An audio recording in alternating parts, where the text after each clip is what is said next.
6月8日星期日，我刚刚在微博看到《藏海传》演唱会这个词条，激动的点开，《藏海传》都完结了，大家的心还留在大庸的权谋江湖里。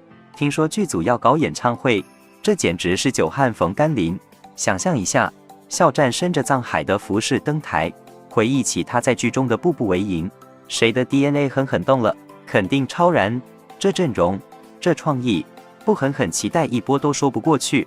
现在就看《藏海传》演唱会和《藏海传》庆功宴谁先来了。就在大家热议肖战《藏海传》的时候，网上关于肖战所谓的另外一部剧《飞刀》登上了热搜榜，词条里还点名肖战和姜妍、蒋奇明将合作《飞刀》，也就是刘医生返乡记。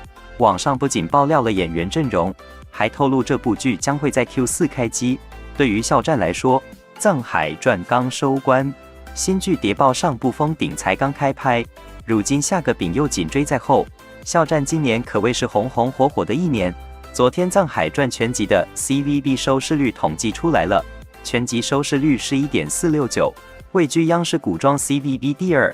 然后业内会看的成网只统计52个1、2线大城市，上一周刷新了近3年来的收视新高。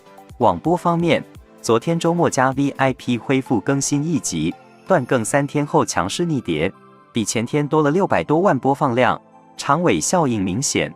此外，以前央八虽然也天天发肖战的剧，但一般一次只发1部，现在已经升级了，在同一篇文章里发了梦中的那片海和藏海传。人生可不止这一片什刹海，还有藏海。不知道这一次收官小巴会不会再发个战报？上一次梦中的那片海完结后，他真的就再没有给其他剧发过战报了。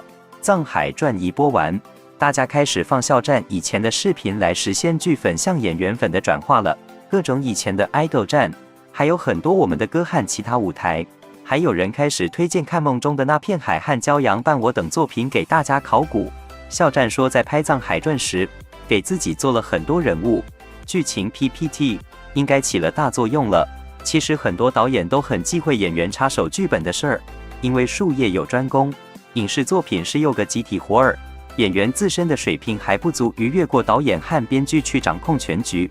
倘若为了自个儿的角色改戏又改台词，相应的，剧中所有的人物关系都要重新调整，其他人的戏份和台词也得要修改。尤其是在拍摄现场临时瞎改的，绝对会让导演、编剧和其他工作人员都崩溃的。像郑晓龙这样的大导，更是多少演员梦寐以求上赶着想要合作的。能用你那都是看得起你，基本上是让你咋拍就咋拍，让你咋演就咋演。但郑导能让肖战参与剧本的修改和调整，一定是因为肖战无论是对角色的理解，还是对故事的把控，都大大超出了演员的局限性。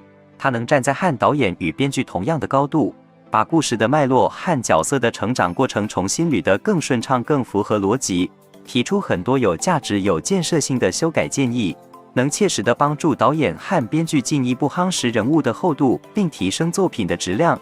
像肖战这样业务能力过硬、有想法、有创新精神，还特别敬业、认真、勤奋、努力的好演员，哪个大导不喜欢呀？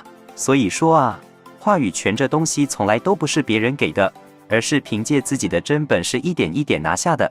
看到有网友分享，当年《陈情令》也有一场关于爆没爆的大讨论。其实爆剧不需要数据证明，只需要时间证明。而曹参与名剧灭不废，江河万古流。说到底，角色爆才是真的爆，角色爆了，商业价值最高，续航力最持久。这么多年来，角色达到火爆程度的只有战线，其他的角色个别有热度，但达不到火爆，否则早该出现取代肖战的新顶流了。流量长久屹立不倒，最大的依仗是有角色帮身。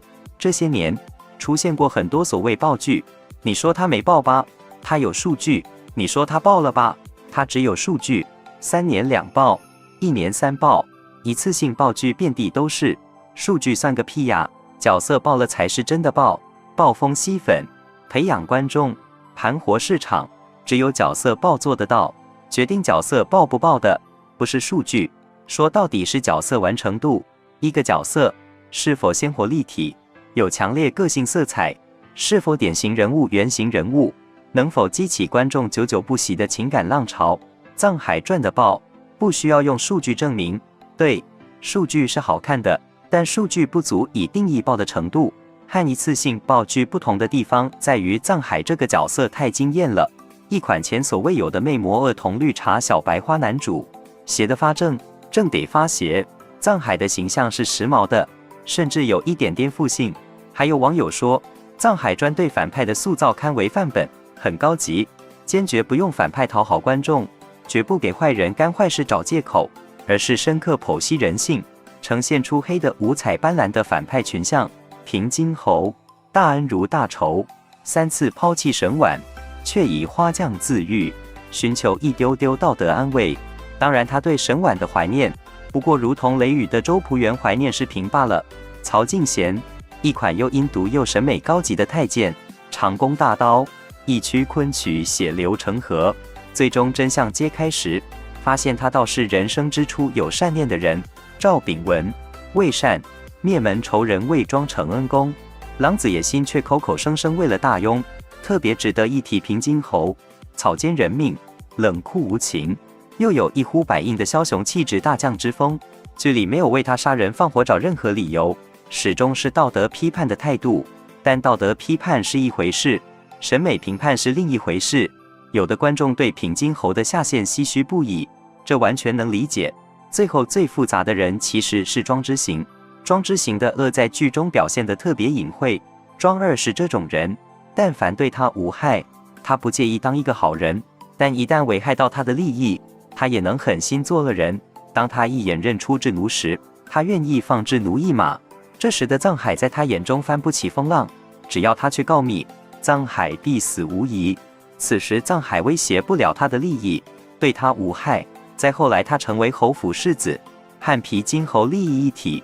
此时他意识到藏海已成为他的敌人且十足危险，便面不改色地说第三人是女王。最后他反水赵炳文，也不过是藏海告诉他赵炳文处心积虑害死皮金侯。他意识到跟着赵炳文，早晚死路一条。有人奇怪公主和亲副本中，藏海为什么会想到找庄二救公主？藏海太了解他了，一件对他无害的事，他是愿意做个好人的。藏海和公主在牢房的对话，不打球的魁首暗指庄二，卖宅子凑钱赎他出来，云云暗指一车嫁妆送给庄二当军饷，对自己无害且有利，为什么不当个好人？这就是庄二。80年代之前的内地影视剧，好人好的明明白白，坏人的坏也是写在脸上，过于脸谱化。近10年的国产影视剧从一个极端走向另一个极端，重要的反派角色要么救猫咪，要么有个凄惨的童年，要么干坏事的起因是被人欺负等等。似乎只有如此，才能塑造反派的复杂性。这个套路玩得太过于泛滥，逐渐模式化，已经很腻歪了。一个坏人不洗白，而是深刻剖析人性，以此来丰富反派人物，这才是高手。纯坏不代表脸谱化，恶人一样成为典型人物、原型人物。这是《藏海传》的启发。